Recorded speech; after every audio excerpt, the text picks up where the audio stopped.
अस्सलाम वालेकुम dear students. आज की इस वीडियो में हमारे पास इस चैप्टर का लास्ट टॉपिक है जिसका नाम है prokaryotic cell and eukaryotic cell. तो ये हम पहले ही पढ़ते आ रहे थे कि प्रोकैरियोटिक सेल होते हैं, यूकैरियोटिक सेल होते हैं, लेकिन हमने ये नहीं पढ़ा कि होते क्या हैं, ये प्रोकैरियोटिक और यूकैरियोटिक में फ़र्क क्या है। तो आज हम इसमें पढ़ेंगे।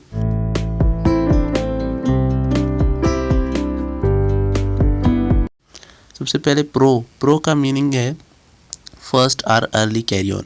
न्यूक्लियस, कैरियन मीन्स न्यूक्लियस और फर्स्ट या अर्ली, प्रो मीन्स फर्स्ट या अर्ली।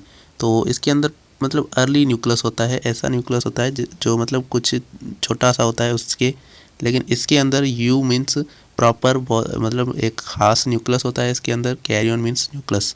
तो पढ़ते हैं क्या फ़र्क होता है। Cell has primitive type of nucleus, it does not bounded by nuclear membrane. तो इसके अंदर एक प्राइमेटिव टाइप का न्यूक्लियस होता है, ऐसा न्यूक्लियस होता है जिसके अंदर न्यूक्लियर की मेम्ब्रेन नहीं होती, ठीक है।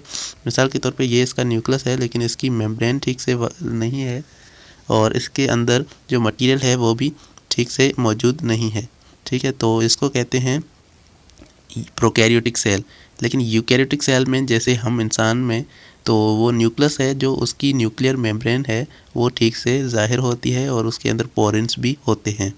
लेकिन हमारे प्रोकैरियोटिक सेल में इनके अंदर वो न्यूक्लियर की मेम्ब्रेन वाज़े नहीं होती।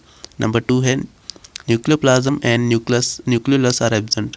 तो न्यूक्लियोप्लाज्म और न्यूक्लियोलस जो न्यूक्लियस में होते हैं वो इनके पास मौजूद नहीं होते, क्योंकि इनके पास न्यूक्लियस की बाउंड्री ही नहीं होती, इसीलिए ये भी मटेरियल इनके पास नहीं होते।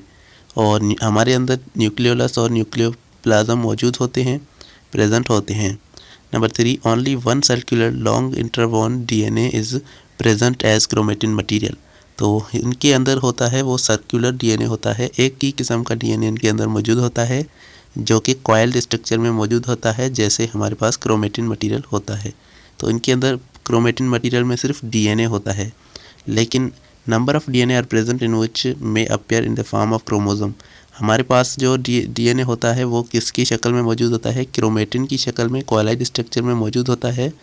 और वो क्या करता है, वो कॉलाइड होकर क्रोमोसोम बनाता है और उसके अंदर प्रोटीन भी होता है, हिस्टोन प्रोटीन भी। और डीएनए के मतलब हमारे क्रोमेटिन मटेरियल के अंदर हिस्टोन प्रोटीन भी मौजूद होता है, लेकिन इनके अंदर जो है वो हिस्टोन प्रोटीन नहीं होता, हमारे अंदर हिस्टोन प्रोटीन होता है।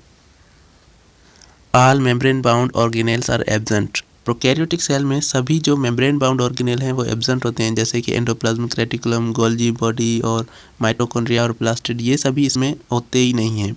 लेकिन हमारे पास ये सभी मौजूद होते हैं, हमने पढ़ा है, ठीक है। यूकैरियोटिक सेल में ये मौजूद होते हैं, लेकिन प्रोकैरियोटिक सेल में कोई भी मेम्ब्रेन बाउंड ऑर्गेनेल नहीं होता। इसमें मीजोसोम्स प्रेजेंट होते हैं, हमारे पास मीजोसोम्स नहीं होते। ये एक और किस्म का कोई ऑर्गेनेल होगा। पिक्चर्स में देखें तो हमें ये पता चल रहा है कि ये हमारे पास है यूकैरियोटिक सेल और ये हमारा प्रोकैरियोटिक सेल है। प्रोकैरियोटिक नहीं, बल्कि ये हमारा यूकैरियोटिक सेल है और ये प्रोकैरियोटिक सेल है, ठीक है।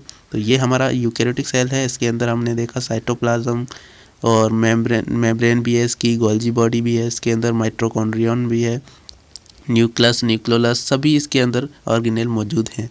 लेकिन इसमें आप देखें तो इसमें आपको पता चलेगा इसका कोई भी अंदर न्यूक्लियस नहीं है। यहाँ पर न्यूक्लियस होना चाहिए लेकिन इसका न्यूक्लियस नहीं है, और इसके अंदर जो मटेरियल है वो ऐसे फैला हुआ है और कोई भी वाज़े इसके अंदर जो न्यूक्लियस होता है वो भी नहीं है, और कोई भी ऑर्गेनेल इसमें साफ से नज़र नहीं आ रहा, बल्कि कहीं पर इसमें राइबोसोम प्रेजेंट होंगे, वो प्रोटीन बना रहे होंगे और ये उस पर जी रहा है, ठीक है। तो स्टूडेंट्स, आज की इस वीडियो में बस इतना ही। उम्मीद है आपको ये वीडियो समझ में आई होगी, प्रोकैरियोटिक और यूकैरियोटिक का डिफरेंस समझ में आया होगा। कोई क्वेश्चन हो तो आप कमेंट में पूछ सकते हैं, और अगर चैनल पे नए हो तो चैनल को सब्सक्राइब करके बेल आइकन को भी प्रेस कर दें, क्योंकि हमारी आगे वाली जो चैप्टर नंबर 4 की भी वीडियोज़ आने वाली हैं। तो thank you so much for watching.